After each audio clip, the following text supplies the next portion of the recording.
युवा उद्यमी आशीष ठाकुर, जिन्होंने नया आयाम जम्मू में लाया है। आइए उनसे जानते हैं इस सारी मशीन के बारे में। आशीष जी, दावा ये किया गया है कि ये जो मशीन आप लेटेस्ट टेक्नोलॉजी की लाए हैं, जो कंपनी भी लिखा हुआ है सामने, क्या ये इको फ्रेंडली है? दर्शक जानना चाहेंगे ये इको फ्रेंडली कैसे है। जो पहले यहाँ पर ऐसी मशीन्स होती थी उनके क्या दुष्परिणाम थे, दर्शक जानना चाहेंगे।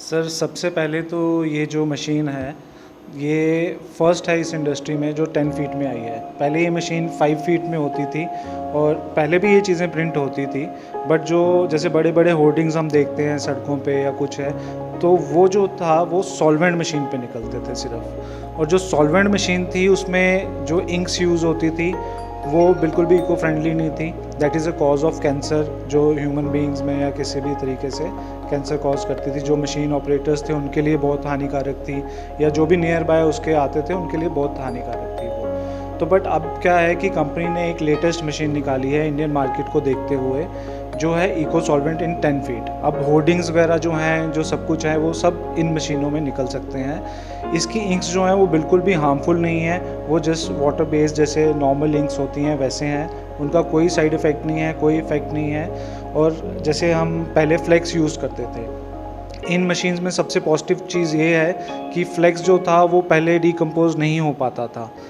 उसको 10 साल 15 साल लगते थे। हम जैसे वेस्ट में फेंकते थे तो उसको ख़त्म होने में 10-15 साल लग जाते थे। बट आजकल एक नया फैब्रिक आ गया है जो फ्लेक्स मशीन्स में नहीं चलता है, जो सॉल्वेंट मशीन्स होती हैं उनमें नहीं चलता, वो सिर्फ इको सॉल्वेंट मशीन पे चलता है। तो इस मशीन पे हम वो फैब्रिक भी चला सकते हैं। जैसे आपने सुना होगा काफ़ी सारी स्टेट्स में, जैसे बेंगलोर या और जैसे मेट्रो सिटीज़ हैं, वहाँ पर ऑलरेडी फ्लेक्स मशीन्स बैन हो चुकी हैं। तो उसको देखते हुए हमने ये इको सॉल्वेंट मशीन लगाई है कि कल को अगर इन केस ये बैन भी हो जाती है फ्लेक्स प्रिंटिंग, तो जो हमारी मशीन है ये कभी भी बैन नहीं होगी, क्योंकि ये बिल्कुल इको फ्रेंडली है।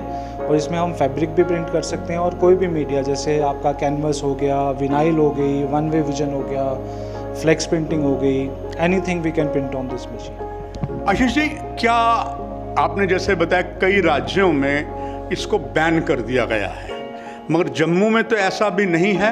और लगता है अगर जम्मू में ऐसा नहीं है, यहाँ प्लास्टिक भी बैन की गई है, सेहत के लिए हानिकारक होती है, क्या कहते हैं आप? सर, बेसिकली जम्मू पहले तो यूटी नहीं था, एक स्टेट था, तो वो अलग किस्म से वर्किंग होती थी। अब एक यूटी के अंडर आने की वजह से ये है कि गवर्नमेंट, जो सेंट्रल गवर्नमेंट है वो डिसीजन लेती है। तो सेंट्रल गवर्नमेंट हमेशा यही चाहेगी कि हमारी कंट्री अपराइज करे, ठीक है। जो ये जो चीज़ें हैं इनको बैन होना चाहिए। जैसे सॉल्वेंट मशीन्स हैं उनमें, जैसे अगर बाकी स्टेट्स में बैन लगा है तो इवन जम्मू में भी आने वाले टाइम में ये होगा ही होगा। आज नहीं होगा, 2 साल बाद, 5 साल बाद, कभी तो ये होगा ही होगा। तो उस पॉइंट ऑफ व्यू से ये बहुत ही बेस्ट मशीन है। तो आगे चलने वाले टाइम में ये काफ़ी अच्छा इसका प्रोजेक्ट है। और मैं तो युवाओं से यही कहूँगा कि आगे आप कभी भी कोई प्रोजेक्ट स्टार्ट कर रहे हैं इसके रिलेटेड, तो go for eco solvent machine only, क्योंकि ये हमारे जो एटमॉस्फेयर है और हमारे क्लाइमेट के लिए बिल्कुल ओके है। प्रधानमंत्री स्वयं नरेंद्र मोदी जी ने कहा कि make in India. Ashish ji, ये एक नारा ही है या वाकई में ये मशीन मेक इन इंडिया है, दर्शक जानना चाहेंगे। सर, बिल्कुल ये मशीन मेक इन इंडिया है। जो मशीन है ये टोटली इंडिया में बनी हुई है और इंडियन कंपनी है, जो नोएडा बेस्ड कंपनी है, कलर जेट, उन्होंने बनाई है। जो सिर्फ हेड्स होते हैं इस मशीन के वो इंपोर्ट किए जाते हैं, बाकी जो जितना भी ये बाकी मटेरियल बनता है इंडिया में ही बना है। आपने देखा इस युवा उद्यमी ने एक नया आयाम दिया, इको फ्रेंडली किया है और मेक इन इंडिया ही है। इसे बनी बात है, केंद्र सरकार ने जो देश के लिए अच्छे आयाम लिए हैं उसमें ये भी आगे आएंगे। और अब जब भी इस चीज़ की ज़रूरत पड़े तो इको फ्रेंडली हम और आप जाएंगे, क्योंकि कहीं ना कहीं आपको या हमें फ्लेक्स की ज़रूरत पड़ जाती है, होर्डिंग की ज़रूरत पड़ जाती है। इको फ्रेंडली बेहतरीन चीज़ है सेहत के लिए भी, और कई घातक जो बीमारियां उनसे दूर रहती हैं। ये बस इस कार्यक्रम में इतना ही। मैं हरबंस नागो के video journalist cameraman Mukesh Bhardwaj के साथ आपका बहुत बहुत धन्यवाद। Thank you very much.